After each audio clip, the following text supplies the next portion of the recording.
수고했다 꿍깃나 수고했다 꿍깃나 사랑해요 꿍깃나. 우리 꿍깃나 친구들 지난 5주간 쉼 없이 달려왔는데 너무 잘하고 있다는 소식 들었어요. 너무너무 고맙고 또 사랑하고 축복합니다. 이제 얼마 남지 않은 그 기간 동안 우리 조금만 더 힘내서 최선을 다해서 좋은 제자가 되길 축복합니다. 다 같이 기도하시겠습니다. 참 좋으신 하나님 감사합니다. 풍성하고 예쁜 가을을 허락하셔서 감사합니다. 이 계절 다른 것에 신경 쓰지 않고 주님의 제자가 되기 위하여 훈련을 하는 우리 꿍깃나 친구들을 바라보며 기뻐하실 하나님을 생각하며 감사함을 돌립니다. 지금까지 또 지켜주신 하나님께서 남은 시간까지 모두 잘 완주할 수 있도록 도와주실 줄 믿습니다. 지금은 비록 조금 힘들지라도 나중에 어른이 되어서 힘든 시간에 오늘 받은 또 여태까지 받았던 훈련들을 생각하면서 그 힘든 순간들을 이겨나갈 수 있는 우리 꿈깃나 제자학교 친구들 될 수 있도록 도와주세요. 가을의 아름다운 제자들로 하나님께 영광 돌릴 수 있는 우리 친구들 될 수 있도록 주님 도와주세요. 예수님 이름으로 기도합니다. 아멘. 오늘 우리에게 주신 하나님의 말씀은 출애굽기 32장 7절에서 14절의 말씀입니다. 제가 봉독하겠습니다. 주님께서 모세에게 말씀하셨다. 어서 내려가 보아라. 내가 이집트 땅에서 이끌어낸 너의 백성이 타락하였다. 그들은 내가 그들에게 명한 길을 이렇게 빨리 벗어나서 그들 스스로 수송아지 모양을 만들어 놓고서 절하고 제사를 드리며 이스라엘아, 이 신이 너희를 이집트 땅에서 이끌어낸 너희의 신이다 하고 외치고 있다. 주님께서 다시 말씀하셨다. 나는 이 백성을 살펴보았다. 이 얼마나 고집이 센 백성이냐? 이제 너는 나를 말리지 말아라. 내가 노하였다. 내가 그들을 쳐서 완전히 없애버리겠다. 그러나 너는 내가 큰 민족으로 만들어 주겠다. 모세는 주 하나님께 애원하였다. 주님, 어찌하여 주님께서 큰 권능과 강한 손으로 이집트 땅에서 이끌어내주신 주님의 백성에게 이와 같이 노하하십니까? 어찌하여 이집트 사람이 그들의 주가 자기 백성에게 재앙을 내리려고 그들을 이끌어내어 산에서 죽게 하고 땅 위에서 완전히 없애버렸구나 하고 말하게 하려 하십니까? 제발 진노를 거두시고 뜻을 돌이키시오. 주님의 백성에게서 이 재앙을 거두어 주십시오. 주님의 종 아브라함과 이삭과 이스라엘을 기억하여 주십시오.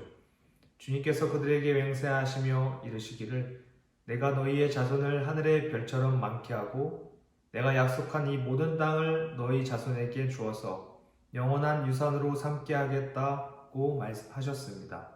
모세가 이렇게 간구하니 주님께서는 뜻을 돌이키시고 주님의 백성에게 내리시겠다던 재앙을 거두셨다. 이것은 우리 하나님의 말씀입니다. 네, 우리 친구들 안녕하세요. 우리 이제 날씨가 많이 추워져서 혹시 감기나 독감에 걸린 친구가 없는지 모르겠어요. 정말 따뜻하게 옷 따뜻하게 입고 다니고 또 밥도 잘 먹고 해서 우리 아프지 않았으면 좋겠고 오늘도 우리 꿈깃나에 나와서 함께 예배드리고 또 교육할 수 있게 배울 수 있게 해주신 하나님께 감사를 드립니다. 오늘 말씀에서는 모세와 또 하나님과의 대화를 이제 다루고 있는데요. 하나님께서 급하셨습니다. 왜 하나님께서 급하셨나 보니까 하나님이 이집트 땅에서 구원해낸 홍해를 가르시고 10가지 기적을 베푸셔서 놀라운 그 능력으로 하나님께서 이스라엘 민족을 구원해 주셨는데 그 이스라엘 민족이 그들의 지도자인 모세가 시내산에 하나님의 언약을 받으러 올라가 있을 때 그 잠깐의 시간을 견디지 못하고 눈에 보이는 그런 우상을 만든 것이었어요. 이집트에는 굉장히 많은 우상이 있었거든요. 메뚜기 우상, 뭐 여러 가지 동물의 형상을 한 우상들이 있었고, 뭐 정말 셀 수 없이 많은 신들이 있었습니다. 거기 그 이집트에서의 노예로 수백 년 동안 살아온 이스라엘 백성이어서 그랬는지 그 눈에 보이지 않는 하나님의 능력을 체험했음에도 불구하고 눈에 보이지 않기 때문에 그런지 모르겠지만 정말 눈에 보이는 우상을 만드는 그런 잘못을 범하게 되죠.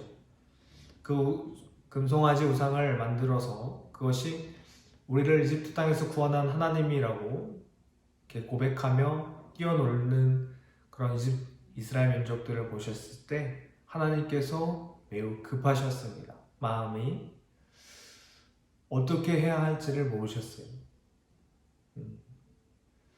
하나님께서 그 마음에 배신감을 느끼시고 그 마음이 굉장히 아프셨어요.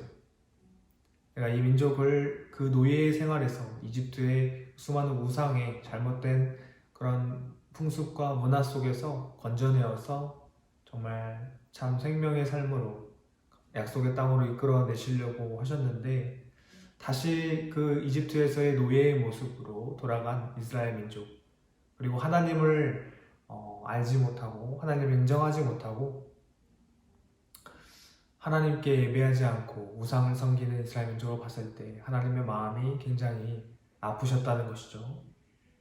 하나님께서 급하게 모세에게 빨리 내려가 보라고 이야기하고 있습니다. 산에서 빨리 내려가서 너희 민족을 좀 보아라 라고 얘기하고 있는 것이죠.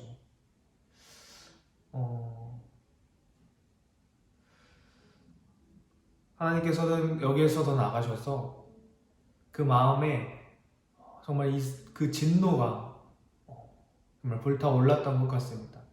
하나님께서 이 민족을 멸하시겠다고, 그리고 다시 모세를 통해서 새로운 민족을 일으키시겠다고 말씀하시죠. 그랬을 때 오늘 모세가 하나님께 간구하고 있습니다. 하나님, 그 진노를 거두어 달라고 하나님께 기도하고 있어요. 어떻게 기도를 하냐 보니까 하나님의 말씀에 의지해서 기도를 하고 있습니다. 하나님께서 아브라함과 이삭과 야곱에게 주셨던 그 말씀을 잊지 않으셨으면 좋겠습니다. 하나님께서 직접 하셨던 그 말씀, 구원의 말씀을 붙들고 하나님께 이스라엘 민족을 대변하고 있는 것이죠. 위급한 상황에서 어떻게 기도해야 할까? 그 기도를 오늘 우리는 말씀에서 살펴볼 수 있을 것 같아요. 하나님의 말씀을 붙드는 것이죠. 하나님의 말씀을 붙들고 나가는 것입니다. 하나님께 가장 설득력 있게 정말 우리 자주 쓰는 말로 먹히는 그 말은 하나님의 말을 인용하는 것이에요. 하나님이 말씀하신 것을 하나님께 상기시켜 드리는 것이에요. 그랬을 때 하나님께서 다시 그 진노를 돌이키셔서 벌을 내리지 않으신다는 것이죠. 근데 오늘의 가장 주목해 볼 것은 하나님께서 어찌 보면 이 모세의 말을 통하여, 기도를 통하여서 그 뜻을 돌이키신 것이죠. 용서하신 것이에요. 여러분은 여러분에게 잘못한 사람에게 여러분의 은혜를, 여러분의 선을 악으로 갚은 사람에게 혹시 어떻게 대해보셨나요? 혹시 용서해 본 적이 있나요? 그 사람에게 다시 한번 기회를 줘본 적이 있나요? 우리 하나님은 그런 하나님인 것 같아요. 잘못을 할지라도, 치명적인 잘못을 했을지라도 주의 말씀에 의지하여 그 죄를 인정하고 고백하며 다시 구원을 호소할 때에 하나님께서 그 뜻을 돌이키실 수 있는 분이시라는 것이죠. 하나님은 우리가 생각하는 정말 말이 통하지 않는 고집스러운 분이 아니라 정말 우리의 말을 귀담아 들으시고 우리에게 설득당하시는 하나님이신 것이죠. 그것이 우리 그리스도인들에게 가장 큰 은혜가 아닌가 싶어요. 하나님은 이렇게 인격적인 하나님이에요. 정말 절대자 하나님이시지만 무엇이든지 원하는 대로 하실 수 있는 하나님이시지만 우리와 함께 하시기 원하시기 때문에 우리의 기도를 들으시고 그 뜻을 돌이키시기도 하시고 그리고 결정적으로 우리를 용서하시는 것이죠. 아니면 우리를 용서하시고 우리가 함께 해주시기 때문에 제가 지금 이 자리에 있는 것이 아닐까 한번 돌아보았으면 좋겠습니다. 우리는 눈에 보이는 그런 우상이 아니라 눈에 보이지 않지만 정말 살아계셔서 역사하시는 우리를 구원하시는 하나님을 기억하고 그분에게 나아가는 우리 학생들이 되었으면 좋겠어요. 우리 함께 기도하며 나아가겠습니다. 제가 기도하고 주기도문으로 예배를 마치겠습니다. 구원의 주님 감사합니다. 우리를 이 코로나19 가운데 또 여러 입시 상황 가운데 또 여러 가지 어려운 가운데서도 주님의 제자학교로 나오게 하심을 감사합니다.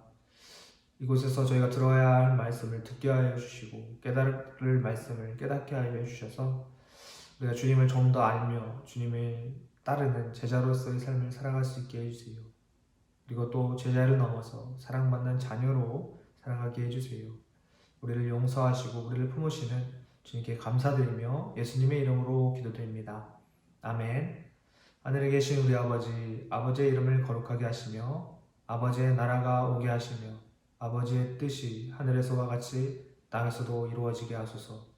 오늘 우리에게 일용할 양식을 주시고 우리가 우리에게 잘못한 사람을 용서하여 준 것 같이 우리의 죄를 용서하여 주시고 우리를 시험에 빠지지 않게 하시고 악에서 구하소서. 나라와 권능과 영광이 영원히 아버지의 것입니다. 아멘. 네, 안녕하세요 여러분. 오늘은 제자학교 5주차로 하나님 용서하시는 분이라는 제목으로 함께 이제 시간을 보냈으면 좋겠는데요. 오늘의 이제 교재는 지난주와 동일합니다. 베품과 용서라는 책에 미로슬라브 볼프라는 사람이 쓴 이 책을 가지고 우리가 함께 이야기를 나눠볼 텐데요. 책에 보면 이 어니스트 해밍웨이라는 그런 소설가가 자신의 단편 소설집에서 세상의 수도라는 잊지 못할 짤막한 이야기를 다음과 같은 말로 시작을 하고 있는데요. 제가 그 부분을 읽어보겠습니다. 마드리드에서는 파코라는 이름을 가진 소년들을 흔하게 볼 수 있다. 파코라는 이름은 프란체스코라는 이름의 애칭이다. 마드리드에는 한 아버지에 얽힌 우스개 이야기가 화자되고 있다. 그 아버지는 마드리드로 가서 엘 리베랄이라는 개인 잡지에 광고 한 편을 게재하였다. 파코, 화요일 정오에 몬타나 호텔에서 만나자. 다 용서했다. 아빠가. 그런데 이 광고를 보고 800명의 젊은이가 모여들었고 그들을 해산시키기 위해 구아르디아 민간 기병대를 호출하지 않으면 안 되었다. 이 우스개 이야기는 스페인 어디서나 접할 수 있는 파코라는 이름에 얽힌 이야기라고 합니다. 이 이야기가 공감이 되는 부분은 아들이든 딸이든 어머니이든 아버지이든 친구이든 동료이든 간에 용서받고 싶어 하는 수많은 사람들의 갈망을 저변에 깔고 있기 때문인 것 같아요. 우리가 용서를 갈망하는 것은 우리가 관계를 소중히 여기기 때문이죠. 우리는 용서 없이는 관계가 개선될 수 없다는 사실을 잘 알고 있어요. 그러나 용서를 실천하는 것은 쉬운 일이 아닌 것 같아요. 용서해야 하는 이유를 알지 못할 때도 종종 있고 혹은 용서하고 싶어 하면서도 용서할 수 없는 것처럼 보일 때도 있기 때문이에요. 기껏 용서를 했는데 우리의 용서가 거부되고 관계가 훨씬 심각하게 손상될 수도 있죠. 그렇다면 용서란 무엇일까요? 오늘 교재의 볼프 교수님은 용서란 첫째, 잘못된 행위를 명명하고 나무라는 것이라고 해요. 그는 어니스트 해밍웨이가 소개한 이야기의 다음 대목을 이런 식으로 상상해 볼 수 있다고 하는데요. 소년의 아버지가 몬타나 호텔 앞에 모여든 800명의 젊은이 가운데서 자신의 아들 파코를 찾아낸 다음 그 아들을 호텔 객실로 데리고 올라가서 이렇게 말하는 것이죠. 파코야, 네가 한마디 말도 없이 우리의 모든 재산을 가지고 사라져서 내 어머니는 하염없이 울었단다. 너는 우리가 노년을 위해 모아둔 것을 훔쳐갔어. 너도 알다시피 우리는 더 이상 젊지 않단다. 너는 그 모든 재산을 음주와 도박에 탕진한 것처럼 보이는구나. 내 아들아, 너는 아주 나쁜 짓을 한 거야. 골프 교수님은 잘못된 행위를 나무라는 것이야말로 용서의 한 요소, 용서의 불가피한 부정적인 전제 조건이라고 하고 있어요. 그러니 만약 파코의 아버지가 파코를 나무라지 않았다면 파코는 피고의 상태로 머무르기만 할 뿐 용서받지는 못했을 거라는 것이죠. 그러나 용서에는 두 번째 요소, 곧 긍정적인 내용이 들어있다고 해요. 그것은 용서란 가해자들에게 일종의 선물을 베푸는 행위이기 때문이에요. 말하자면 잘못된 행위의 책임을 가해자들에게 돌리지 않는 것이죠. 파코의 아버지가 파코가 저지른 행위가 얼마나 나쁜 짓인지를 말해주고 나서 이렇게 말한다고 한번 상상해 볼까요? 내 사랑하는 아들 파코야, 최근에 거울을 들여다본 적이 있니? 안색이 좋지 않구나. 내 어머니와 나는 너를 용서하기로 마음먹었단다. 너는 우리 아들이잖니?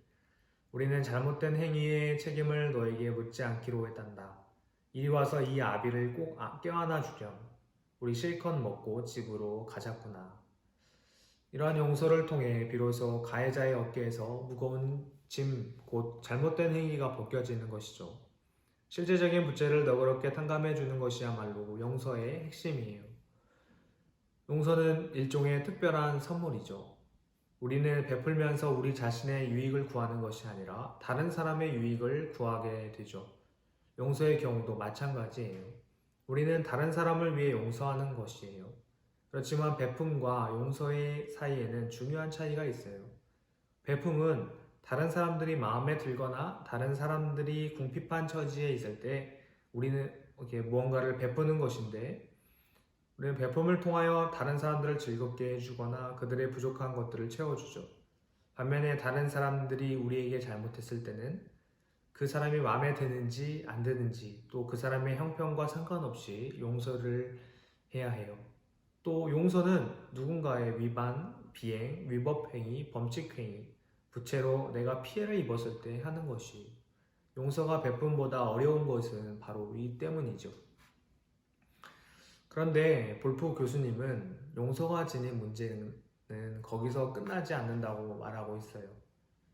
용서는 우리가 가해자를 향해 던지는 분노와 비난의 화살을 없애고 가해자들을 놓아준다고 할 수 있지만, 그것으로 가해자가 저질렀던 가해 행위를 없앨 수는 없는 것이라는 거죠. 용서가 두 당사자, 곧 용서하는 쪽과 용서받는 쪽에 국한된 것이라면 위의 질문들에 들어있는 반론에 맞서 용서를 변호하는 것이 쉽지 않을 거예요. 하지만 볼프 교수님은 그리스도인들에게 용서는 두 당사자에게만 국한된 것이 아니라고 말하고 있어요. 그리스도인들에게 용서는 일반적인 베품과 마찬가지로 언제나 삼각관계 속에서 이루어지는 거라는 거죠. 이때의 삼각관계는 가해자와 피해자, 그리고 하나님이에요. 하나님과 용서는 어떤 관계일까? 하나님과 용서의 관계는 하나님과 일반적인 베품의 관계와 유사해요. 요컨대 하나님은 용서하시는 하나님이시고 우리가 용서하는 이유는 하나님이 용서하시기 때문이라는 거죠. 하나님이 용서하시기 때문에 우리도 용서하는 것이에요. 우리가 하는 용서는 하나님이 하시는 용서의 메아리라고 말해요. 따라서 볼프 교수님은 우리가 하는 용서를 이해하려면 하나님이 하시는 용서에서 시작해야 한다고 말하죠. 이 교재에서는 한 신문에서 유대인 랍비가 전한 것으로 보이는 한 이야기를 소개하고 있어요. 그 이야기는 이렇습니다. 전능하신 하나님께서 세상을 창조하시기 전에 잠시 피조물의 미래를 들여다보셨다. 전지하신 하나님의 눈에 아름다움과 진리와 선함과 피조물의 행복이 보였지만 인간의 크고 작고 끔찍한 악행이 끊임없이 흐르는 것이 보였고, 한숨의 흔적, 눈물을 흘린 흔적, 피 흘린 흔적도 보였다. 의로우신 하나님은 이렇게 생각하셨다. 내가 죄인들을 공정하게 대한다면 이제 막 창조하려고 하는 세상을 파괴할 수밖에 없겠구나. 파괴할 세상을 굳이 창조해야 할까? 그런 다음 하나님께서는 세상을 미리 용서하시기로 결심하셨다. 세상이 존재하게 된 것은 그 때문이다. 피조물이 존재하게 된 것은 하나님의 미리 용서하심 덕분이다. 이 이야기가 진짜 랍비가 전한 것인지 아닌지는 잘 모르겠어요. 그런데 우리는 신약 성경에서도 유사한 생각을 찾아낼 수 있죠. 사도 베드로가 그리스도께서 세상이 창조되기 전에 하나님의 어린 양이 되도록 정해졌다고 베드로전서에서 말하고 있어요. 이는 하나님께서 세상의 기초를 놓으시기 전에 죄스러운 세상을 구원하시기로 미리 결심한 것처럼 보이죠. 볼프 교수님은 이 때문에 우리들 한 사람 한 사람이 이렇게 살아있는 것인 어쩌면 하나님께서 자신으로부터 나온 피조물에게 용서라는 선물을 미리 주셨기 때문이라고 말하고 있어요. 그런데 우리가 한 가지 주목해 보아야 할 것은 우리가 하나님은 인간의 악행을 보면서도 잘못된 것을 보거나 듣지 못하고 맹목적으로 사랑하기만 하는 하나님으로 생각할 수 있다는 것이죠. 우리들 대다수는 그렇게 맹목적으로 우리를 사랑하시는 하나님 품으로 우리를 떠미는 문화 속에서 살고 있어요. 볼프 교수님은 우리가 이렇게 생각하는 이면에는 세 가지 이유가 있다고 말을 하는데요. 첫째, 우리는 우리 자신을 착한 사람으로 여긴다는 것이에요.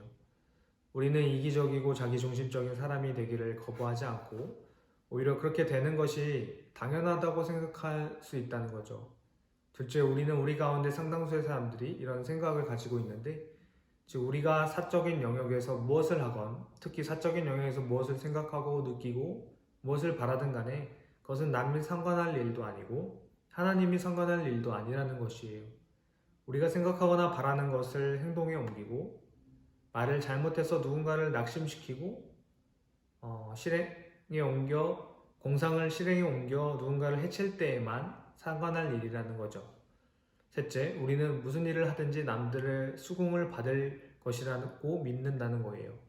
물론 남들의 수긍은 자신을 좋게 여기는 자아의 바람일 뿐이지만 또한 우리는 우리의 정원에 있는 악행이라는 잡초를 단죄하면서까지 그것을 제거할 필요가 없다고 생각한다고 볼프 교수님은 이야기하고 있어요.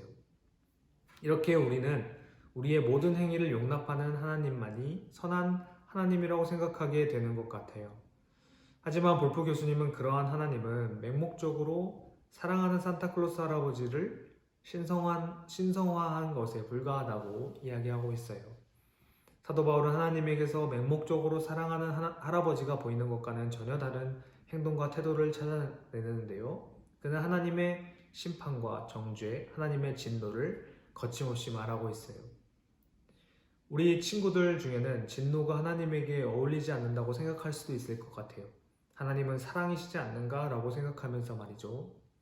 신적인 사랑은 진노를 넘어서지 않는가? 라고 물어볼 수도 있을 것 같아요.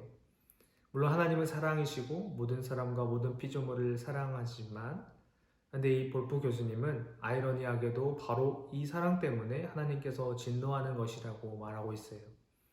하나님께서 악행을 단죄하시는 것을 생각하는 순간 하나님의 단죄를 극악한 범죄에만 한정시킬 수 없게 될 거예요.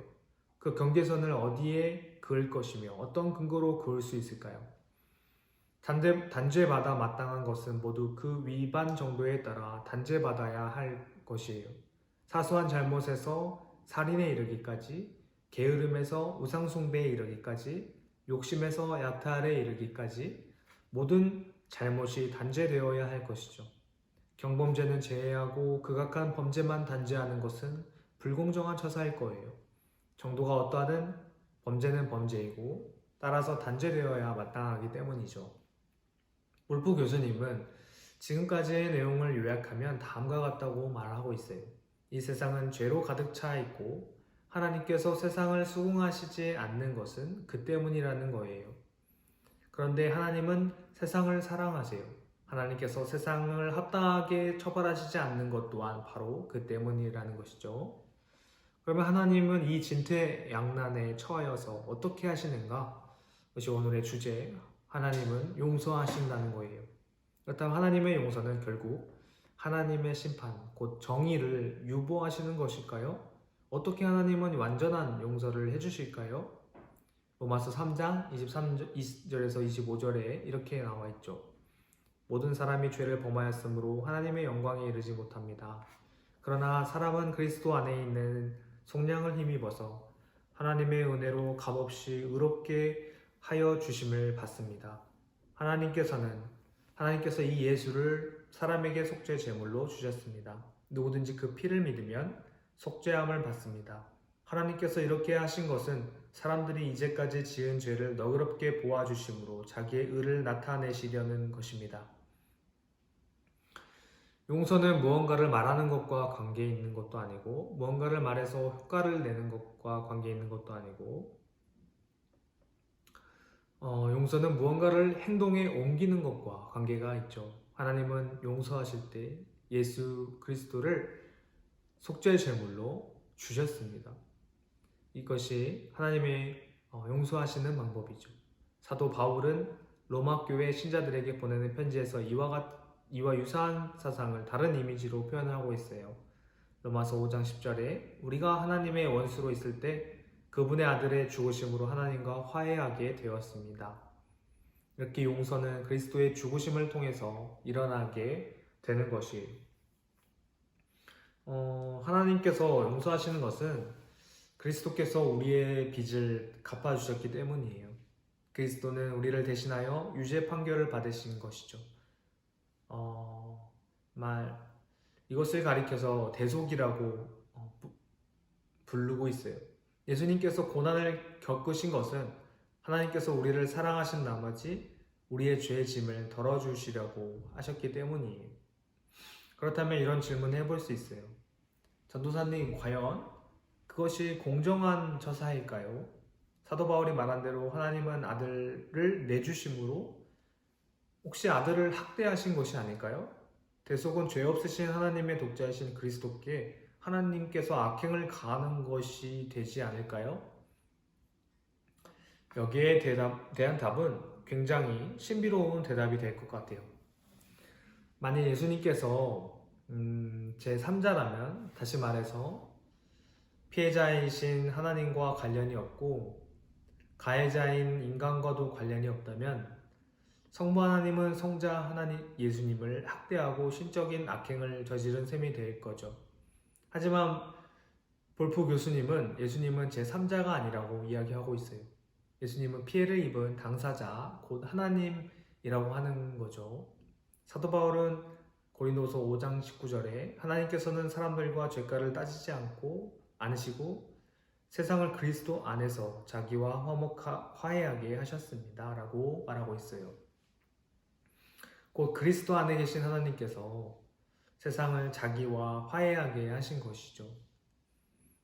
성경은 하나님은 둘이 아니라고 말하고 있어요. 하나님은 한 분이시죠. 하나님은 성삼위일체로 예수님, 성령님과 함께 한 분으로 계신다는 거예요. 오두막이라는 영화에 보면 이 맥이라는 사람이 성부 하나님에게 이렇게 따져 묻는 장면이 있어요. 하나님은 당신의 독자이신 예수님께서 십자가에 달려 돌아가셨을 때 어디에 계셨나요? 그때 하나님은 눈물을 흘리면서 자신의 손목을 맥에게 보여주었는데 그 손목에는 예수님과 똑같이 못자국이 있었다는 거예요. 그리고 하나님은 이렇게 말했습니다. 나는 예수와 함께 십자가에 달렸단다. 난 예수를 떠난 적이 없어. 나는 언제나 예수 안에 있었단다. 그렇다면 어떻게 하나님은 예수님을 통해서, 곧 하나님 자신을 통해서 그 죄인들의 죄를 어떻게 분리해내시는 것일까? 그 답 또한 굉장히 심오한데요. 성경은 죄인을 그리스도와 함께 죽게 하심으로써라고 말하고 있어요. 로마서 6장 6절에서 7절에 우리의 옛사람이 그분과 함께 십자가에 못 박힘으로써 죄의 몸이 소멸하여 우리가 더 이상 죄의 종노릇을 하지 않게 되었다는 것을 우리는 압니다. 죽은 사람은 죄에서 벗어나기 때문입니다.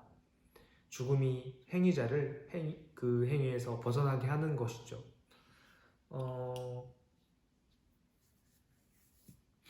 볼프 교수님은 그리스도의 죽으심이 이야기의 끝이라면 방금 말한 것은 미심쩍은 복음이 되고 말았을 것이라고 이야기해요. 죽은 사람이 용서받은들 무슨 소용이 있을 것이며 죽은 사람이 죄에서 벗어난들 무슨 소용이 있겠냐는 것이죠. 그러나 사도 바울은 성금요일 뒤에 부활절이 이어진다고 믿었어요. 죽으신 그리스도는 부활하신 그리스도이기도 하기 때문이죠. 그리고 죄인의 신분으로 그리스도와 함께 죽은 사람은 그리스도와 함께 새로 살게 된다는 것이에요. 새로운 피조물이 된다는 것은 무슨 뜻일까요? 우리가 새 사람이 되는 것은 우리가 그리스도 안에서 살고 그리스도께서 우리 안에서 사시기 때문이에요. 사도 바울은 이렇게 이야기하고 있어요.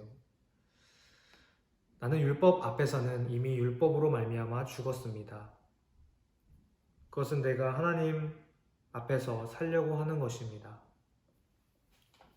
나는 그리스도와 함께 십자가에 못 박혔습니다. 이제 사는 것은 내가 아닙니다. 그리스도께서 내 안에서 사시는 것입니다. 내가 지금 육신 안에서 사는 것은 나를 사랑하셔서 나를 대신하여 자기 몸을 내주신 하나님의 아들을 믿는 믿음 안에서 사는 것입니다. 그렇다면 이 그리스도와 함께 죽고 함께 사는 그리스도와의 하나됨은 어떤 의미를 가질까요?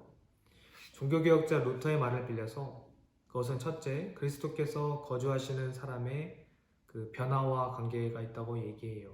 그리스도께서 우리 안에 계시지 않으면, 우리가 그리스도와 하나가 되지 않으면 우리는 죄의 지배를 받아서 우리의 모든 것이 하나님으로부터 온다는 사실을 부인하게 되고 만다는 것이죠. 반면에 그리스도께서 우리 안에 거주하시면 우리는 죄의 지배에서 벗어나게 되고 우리가 사는 것은 하나님께서 우리 안에서 사시는 것이 되는 거예요. 우리가 죄스러운 이기심에서 벗어나 참된 관용과 용서의 삶으로 나아가게 된 것은 전적으로 그리스도와 하나가 되었을 때 일어나게 된다는 거죠. 또 루터가 말하는 그리스도 하나가 될 때 나타나는 두 번째 효과는 하나님께서 우리의 죄를 우리에게 돌리지 않으시고, 그러니까 우리를 정죄하고 우리를 죄인으로 보지 않으시고 오히려 우리에게 그리스도의 의를 덮어주신다는 거예요. 하나님께서 우리를 예수님과 같이 존귀하고 의롭게 봐주신다는 거죠. 오늘의 주제는 하나님 용서하시는 분이에요. 하지만 하나님의 용서를 더듬어 살피는 길의 막바지에 이르러서 분명해진 사실은 용서가 훨씬 우리가 생각하는 것보다 큰 무언가라는 거예요. 하나님은 죄인과 그의 죄를 어떻게 처리하셨나요? 그냥 그 죄를 용서하는 걸로 그치는 것이 아니라 하나님은 죄인을 그리스도와 닮은 형상으로 변화시켜서 그리스도의 의를 덮어 씌워주셨어요. 그러한 은혜도 보다 근본적인 것의 효과, 곧 그리스도께서 인간 안에 머무르고 활동하심으로써 드러나는 효과라고 할 수 있죠. 하나님께서 용서하실 때 성경에 등장하는 은유들을 한번 살펴볼까요? 사도 바울이 시편 기자를 본떠 말한 대로 하나님은 잘못을 따지지 않으시고 또 하나님은 우리의 죄를 덮어주세요. 그리고 또 하나님은 우리의 악행을 자기 등 뒤에 감추시고 또 하나님은 동이서에서 먼 것 같이 우리의 죄를 우리에게서 멀리 옮기고 계세요. 또 하나님은 우리의 죄를 지워 없애주시고 또 하나님은 우리의 죄를 안개처럼 사라지게 해주세요. 마지막으로 하나님은 우리의 죄를 기억하지 않으신다는 거예요. 우리의 죄가 현실에서는 물론이고 기억에서도 완전히 사라진다는 것이죠. 성경에 묘사하고 있는 용서를 살펴보았는데요. 그렇다면 용서를 받으려면 어떻게 해야 할까요? 새 생명과 용서를 가져다 주시는 그리스도를 얻으려면 어떻게 해야 할까요? 성경은 오직 믿음으로써 그것이 가능하다고 말하고 있어요. 믿음이야말로 하나님에게서 무언가를 얻는 방법인 거라는 거예요. 사도 바울은 이렇게 이야기하고 있어요. 사람은 율법의 행위와는 상관없이 믿음으로 의롭게 하여 주심을 받는다고 우리는 생각합니다. 믿음은 어떤 일을 하나요? 믿음은 그리스도를 맞아들여요. 루터는 이렇게 말하고 있는데, 믿음은 그리스도를 붙잡아 현존하게 하고 반지가 옥을 감싸듯이 그분을 감싼다. 볼프 교수님은 이렇게 얘기해요. 내가 그대에게 선물을 하려고 할 경우 그대가 할 일은 손을 활짝 펴는 일밖에 없을 것이다. 손을 활짝 펴는 것은 그대의 몫이다. 하나님은 주시고 믿음은 받는다. 하나님은 받기 위해 활짝 편 믿음의 손에도 베푸신다. 그러므로 믿음은 결코 빈손으로 돌아가는 법이 없다. 믿음은 그리스도를 얻는 것이고 새 생명과 죄의 용서까지 얻는 길이다. 마지막으로 우리는 믿음을 가짐으로써 그리스도를 얻고 우리의 죄를 용서받고 우리에게 잘못한 사람들을 용서할 능력을 얻는데 왜 그런 것일까? 또 우리는 우리의 죄를 인정하고 철저하게 회개하면 용서라는 선물을 받는데 어째서 그런 것일까? 그리고 우리는 이 용서받음을 통해 우리도 하나님과 같이 용서할 것을 요청받는데 어째서 그러할까요? 볼프 교수님은 그것은 만물은 하나님에게서 나왔고 하나님으로 말미암았고 하나님을 위하여 있다고 했으니 가능한 것이라고 얘기하고 있어요. 믿음과 회개 그리고 용서도 같은 그 하나님에게서 온 거라고 말하고 있어요. 이제 기도하고 교육을 마치려고 하는데요.